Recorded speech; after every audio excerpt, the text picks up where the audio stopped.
So in this video, we're going to assemble the various parts of this road layout, and I'm going to use most of the tools and techniques that we've already discussed. And in fact, this is obviously a fairly small project, and we're going to use tools and techniques that you would not normally use for a project of this size. But it is important that you understand how to use the tools. So bear with me as we go through the process. Now, the first thing we're going to do is to attach the road design to the sheet file. So we're going to open the References dialog box and attach. And we're going to attach the road design and the road layout model. That model contains our road elements. All the other settings will be fine, so we can say OK directly. And into our sheet model, we see the road layout.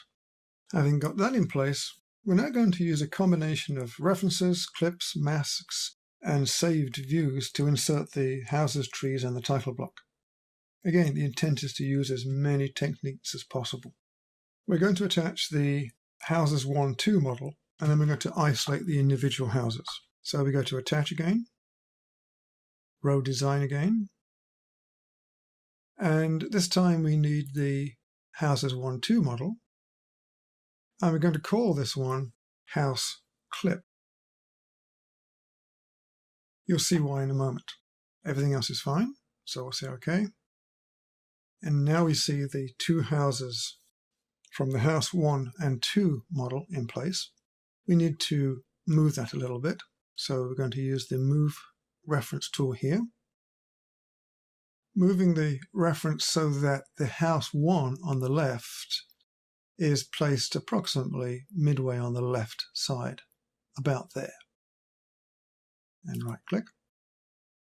It's the House 1 design that I'm interested in at the moment.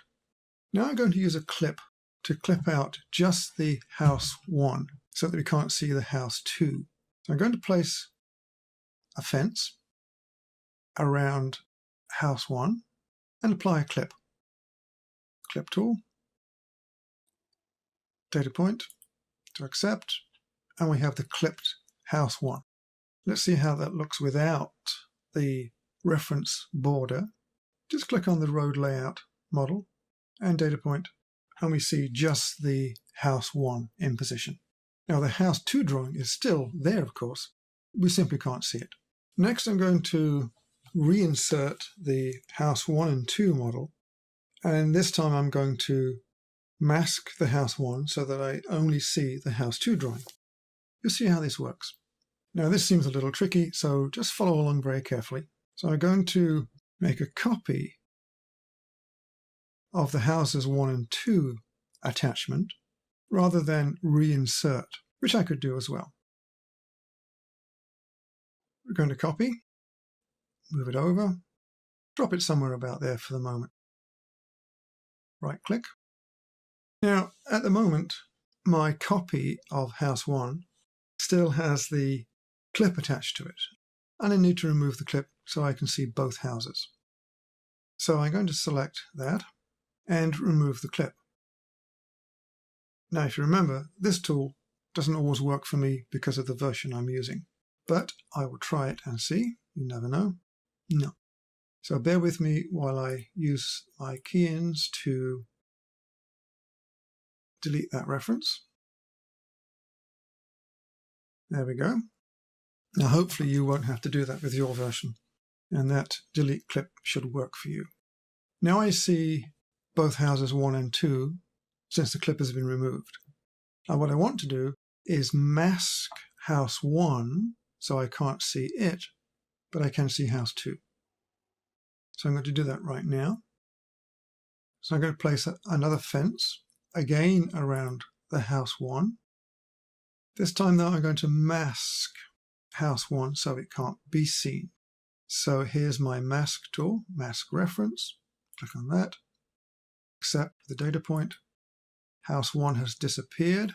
It's being obscured by the mask which is placed over the top of it.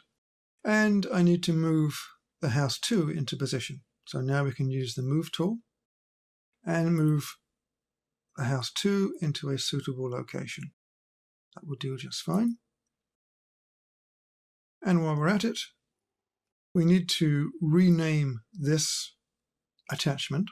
So we will click on the house clip one and we'll call this house mask to indicate that we've masked that particular attachment. Now let's see how things look. Let's go back to the road design and data point in the screen to remove the boundary. And we see our two houses in place. Now just to recap what we've done, we've inserted an attachment, houses 1 and 2. We've used the clip tool to clip out the house 1. We've inserted another house 1 and 2 reference by copying. And this time we've masked the house 1 so that we can see only the house 2. Now the next step is to copy the house 1 and 2 to the other side of the roadway. But to do that, I'm going to use saved views. So we need to change models. We need to now open the house 1 and 2 model so that we can make saved views. Now you should notice immediately that the background is now black, indicating that we're in a design model, not a sheet model. So I'm going to maximize my house 1 view. Let's use the same tool as before. Window area, window that. Let's go to Save Views, create a save view. This will be house 1. No description required. And we need the data point in the view to accept the view. Data point.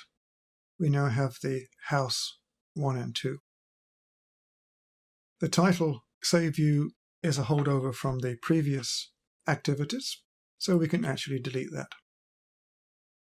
Next, we need to make a save view of house 2. So we will zoom out, use the same tool to isolate house 2. Click on Create Save View, call this house 2, data point in the view, and there's our house 2. We can now dismiss the Save View dialog box. And we can now go back to our sheet model. Now we can insert those two save views here and here. Now to get the save views into the drawing, we have to attach another of the house 1 and 2 models. So we go to Attach, Road Design. Houses 1 and 2 is the current model, which is fine. We need to give it a logical name. We'll call this one House View 1.